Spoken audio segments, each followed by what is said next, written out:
Olá, tudo bem com você? Nós estamos meditando aqui na Bíblia em ordem cronológica e vamos dar continuidade a 2 Coríntios capítulo 1, a partir do versículo 12. Se você tem gostado desse conteúdo, dá o seu gosto, partilhe o vídeo e vamos falar com Deus. Meu Deus, nós estamos meditando na Tua Palavra e é a Tua voz que queremos ouvir. A Tua Palavra produz em nós a salvação.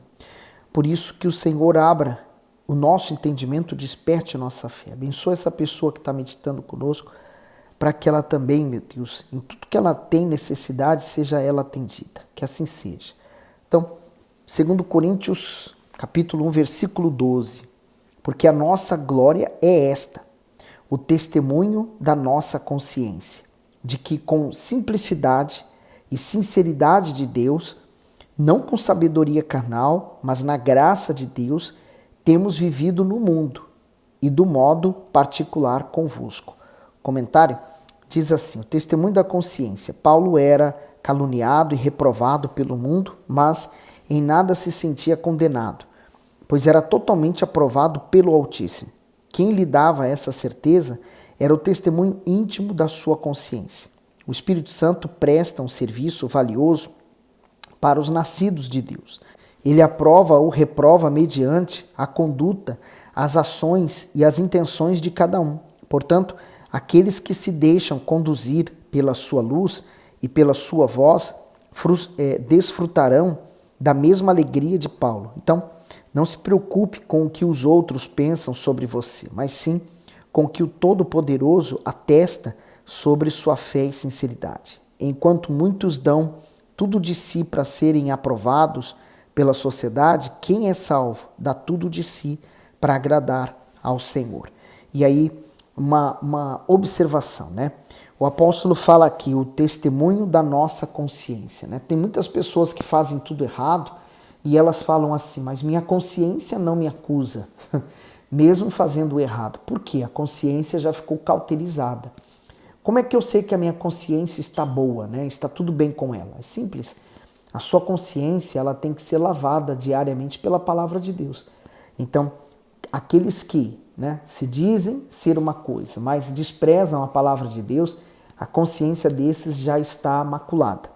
E a parte B do comentário diz assim: a simplicidade e a seriedade de Paulo lhe garantiam que, ao ter suas intenções íntimas pesadas e avaliadas pelo Altíssimo, não seria rejeitado por ele. Por ser íntegro e transparente em seus objetivos, o apóstolo exteriorizava um comportamento irrepreensível e comprometido com as escrituras que propagava. Paulo não misturava a sua fé a nada que pudesse contaminá-la e não trazia dentro de si planos egoístas, obscuros e enganosos. A pessoa simples transparece genuinidade e serenidade no seu proceder e não suscita receios ou complicações. Em sua sinceridade, ainda que precise ser dura, revela suas boas intenções em ajudar com a verdade. Desse modo, agrada não somente a Deus, mas também aos justos que convivem com ela. Então, a simplicidade, né? O que Paulo tinha de espetacular era a simplicidade, e ele buscava isso, né? Até para não se tornar vaidoso. 13. Porque nenhumas outras coisas vos escrevemos, senão as que já sabeis, ou também reconheceis, e espero que também, até o fim, as reconhecereis. Como também já em parte reconhecestes em nós, que somos a vossa glória, como também vós sereis a nossa no dia do Senhor Jesus. E com esta confiança, quis primeiro ir ter convosco, para que tivesseis uma segunda graça, e por vós passar a Macedônia, e da Macedônia ir outra vez ter convosco, e ser guiado por vós a Judéia. E deliberando isto, usei porventura de leviandade? Ou o que delibero? O delibero segundo a carne, para que haja em mim sim, sim e não, não? Comentário diz assim: usei porventura de leviandade? Os opositores se aproveitaram do adiamento da viagem de Paulo para acusá-lo de inconstante e leviano. Além disso, diziam que ele havia usado de má fé. O intuito dos perseguidores era fazer com que as palavras do apóstolo ficassem desacreditadas. Veja que acusações injustas, julgamentos precipitados e ataques difamatórios continuam sendo método do mal para tentar prejudicar os filhos de Deus. No entanto, diante das afrontas, guardar o coração, permanecer fiel e perseverar na fé garantem que aqueles que servem a Deus com sinceridade sejam honrados por Ele. Então ele falou, segundo a carne, né, para que haja em mim o sim, sim e não, não. Né? O Senhor Jesus ensinou isso. E o que passa disso vem do maligno. Então, ele não estava sendo faltando com a verdade, mas ele estava sendo sincero. 18. Antes, como Deus é fiel, a nossa palavra para convosco não foi sim e não. Porque o Filho de Deus, Jesus Cristo, que entre vós foi pregado por nós, isto é, por mim, Silvano e Timóteo, não foi sim e não, mas nele houve sim. Porque todas quantas promessas há de Deus, nele são sim. E por ele o amém, para a glória de Deus por nós. O comentário do 20, o amém. Todas as promessas contidas nas Sagradas Escrituras mostram o que Deus está disposto a fazer pela humanidade. Sua palavra é digna de toda aceitação, pois é imutável e infalível. Aqueles que pela fé aguardam o cumprimento das promessas podem confiar plenamente, porque elas são incapazes de falhar. O Senhor Jesus é o sim de Deus e o amém para tudo o que foi prometido. Isso significa que ele é perfeitamente fiel e verdadeiro. Não confunda o Senhor com o ser humano falho e instável, pois está escrito que Deus não é homem para mentir. Está em Números 23, 19. E aí é simples você pensar, né?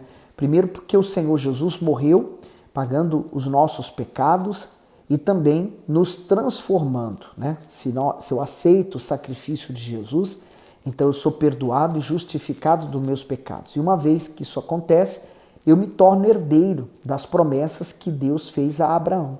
Eu também me torno, então, eu tenho diante de Deus, junto ao Filho, ao Senhor Jesus, o sim, para todas as promessas que ele tem feito.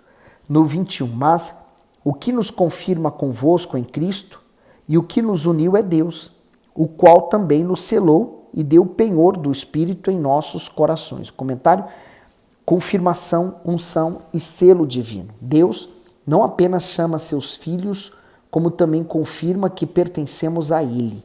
Essa certeza não é dada mediante a atuação conjunta da Trindade Divina. Isto é, quando o ser humano se entrega sem reservas ao Senhor Jesus, ele o conduz ao Criador. O Deus Pai, por sua vez, o unge para si com o seu azeite, que é o Espírito Santo.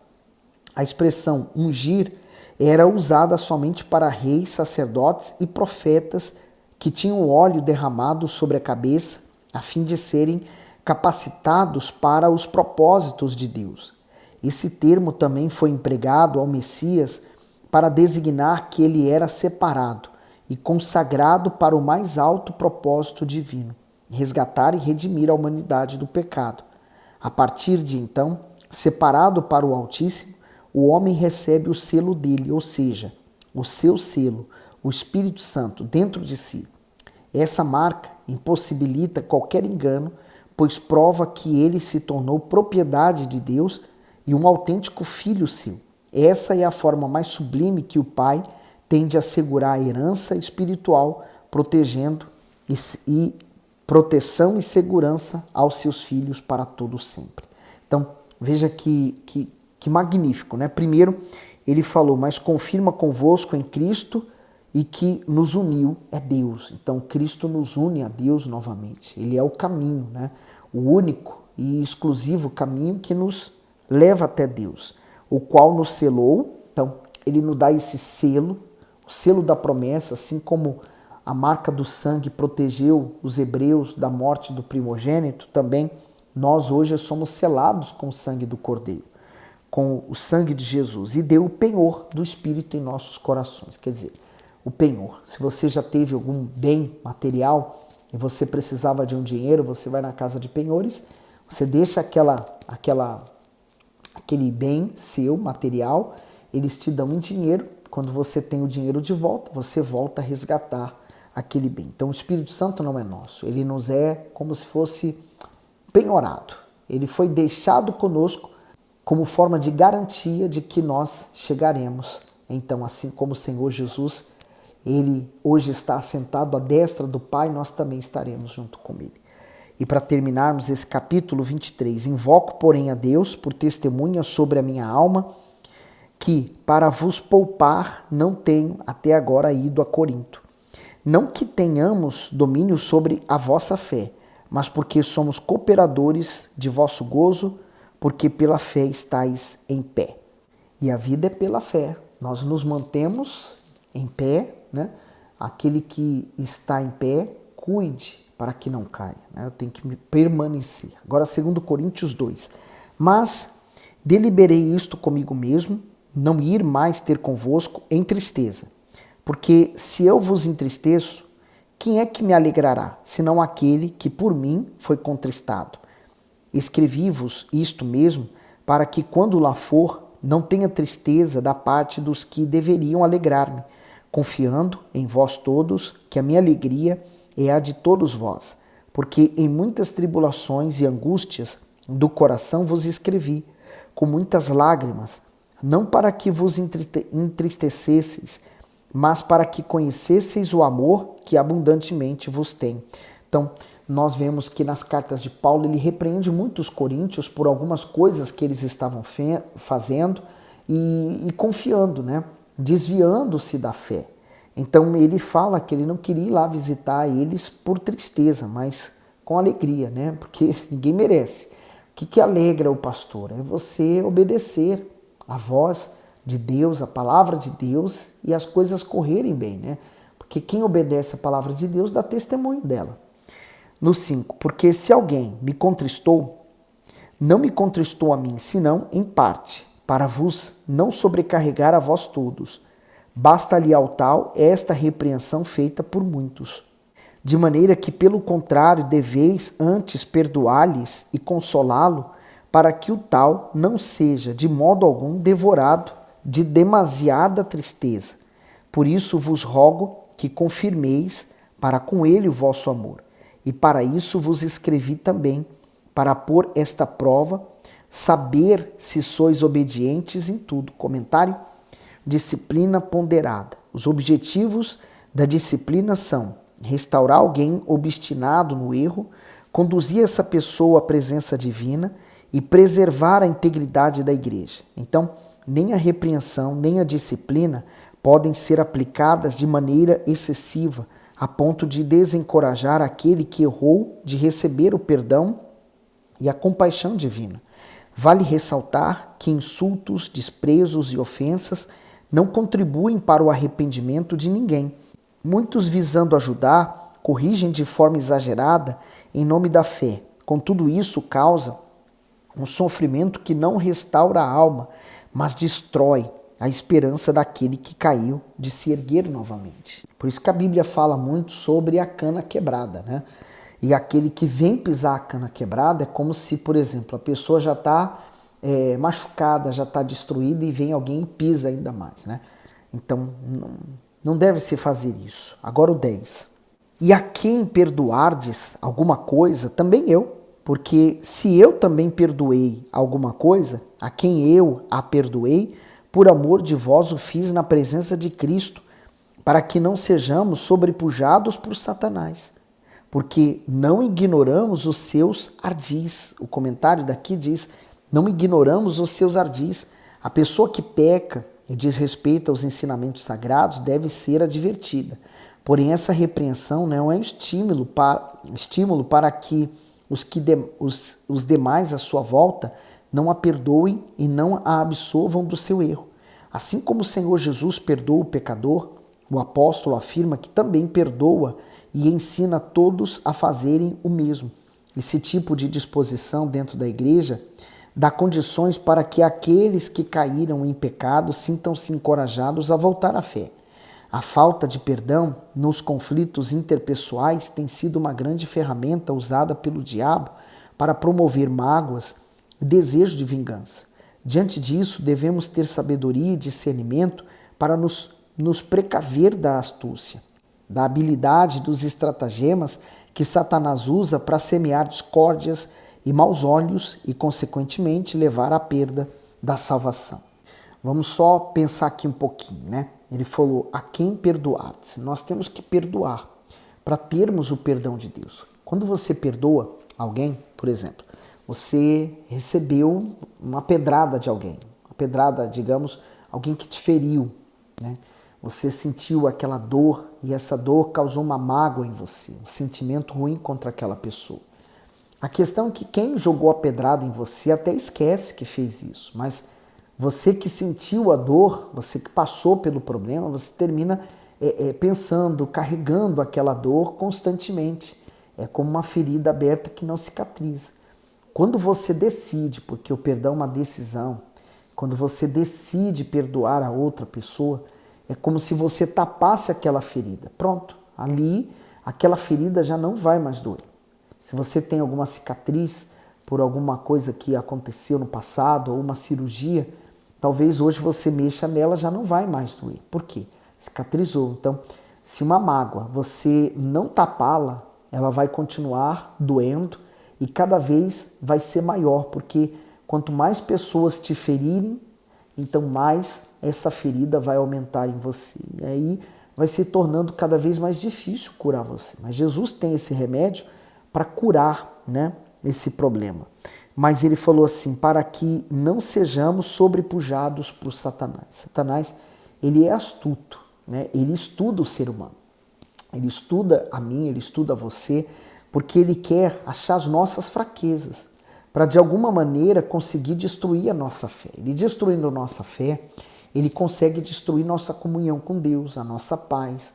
Ele consegue, então, penetrar na nossa vida para destruir. Ele vai usar o quê? Principalmente, né, outras pessoas que estão no momento da carne para nos ferir. E nessa hora, se nós não estivermos vigilantes, nós podemos cair nos ardis do diabo, quer dizer, nas armadilhas que ele arma. No 12, ora, quando cheguei a Troade para pregar o evangelho de Cristo e abrindo-se-me uma porta no Senhor, não tive descanso no meu espírito, porque não achei ali meu irmão Tito, mas despedindo-me deles, parti para a Macedônia. E graças a Deus que sempre nos faz triunfar em Cristo, e por meio de nós manifesta em todo lugar a fragrância do seu conhecimento. Comentário, sempre nos faz triunfar. Paulo faz a analogia de uma cerimônia militar romana chamada triunfo. Nela, os generais vencedores entravam em desfile pela cidade, seguidos do seu exército, dos cativos e dos despojos conquistados em guerra, a fim de serem homenageados. As ruas do trajeto eram tomadas pelo aroma que vinha dos incensários e das pétalas de flores lançadas e pisadas pelo caminho. O Senhor Jesus foi à guerra contra Satanás e, para vencer, deu a própria vida. Ele triunfou sobre o pecado, sobre o inferno, sobre a morte, por isso pôde nos resgatar. Ele ressuscitou triunfante dentre os mortos e hoje tem seus filhos nessa grande comitiva de vitória. De igual modo, nos tornamos participantes dessa marcha rumo à grande conquista da vida eterna. Enquanto seguimos o Senhor, exalamos a sua fragrância por onde passamos, pois o revelamos em nós mesmos e ainda influenciamos as pessoas ao nosso redor a conhecê-lo. O Senhor Jesus disse, né, que nós passaríamos por aflições, mas se você se manter com Cristo, você também vai triunfar e vai manifestar essa fragrância, né, do seu perfume, do seu conhecimento. 15. Porque para Deus somos o bom perfume de Cristo, nós que se salvam e nos que se perdem. Um comentário. Bom perfume de Cristo. Quem nasce de Deus cumpre a sua vontade, anuncia a sua palavra e luta perseverantemente contra o pecado, por isso exala para o Senhor Jesus um perfume espiritual. Esse cheiro nos remete aos sacrifícios do passado, em que eram oferecidos ao Altíssimo animais queimados no altar e ofertas de incenso. Se fosse agradável a ele, a oferta subia diretamente ao seu trono como um cheiro suave.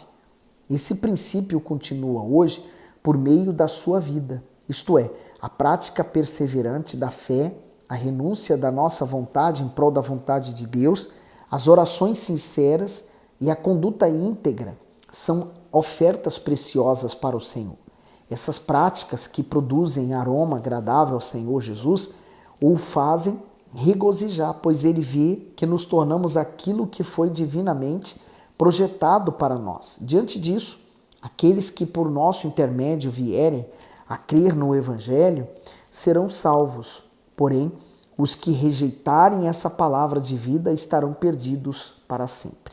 Por isso, que maravilha, né? Nós somos o bom perfume de Cristo. Então, aonde nós vamos, nós temos que levar esse cheiro de Cristo. Assim como aquela pessoa que é perturbada, né, pelo mal, ela exala o mau cheiro do mal, quer dizer, ela deixa o rastro de destruição. Aqueles que são cristãos verdadeiros deixam a fragrância do seu Senhor, quer dizer, no seu caráter, no seu testemunho, na sua vida. 16. Para estes, certamente cheiro de morte para a morte, mas para aquele cheiro de vida para a vida. E para estas coisas quem é idôneo? Porque nós não somos como muitos que ganham falsificando a palavra de Deus. Antes a falamos em Cristo com sinceridade, antes como de Deus na presença de Deus.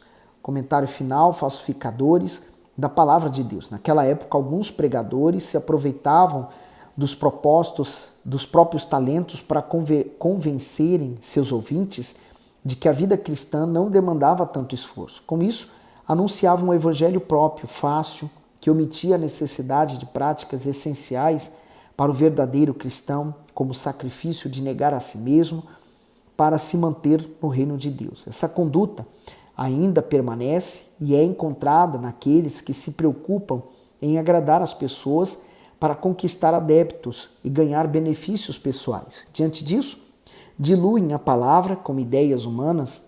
Esses falsificadores do evangelho não são verdadeiramente comprometidos com a salvação das pessoas. Antes, se preocupam apenas em obter notoriedade e sucesso para o seu próprio ministério. O evangelho deve ser pregado de maneira honesta e consciente, sem adulteração. Caso contrário, a punição a esses falsos pregadores será severa e vergonhosa. E assim termina esse capítulo 2 e vamos dar seguimento a segunda carta do apóstolo Paulo aos Coríntios, tá bom? Que Deus continue abençoando e iluminando você. Até o próximo vídeo.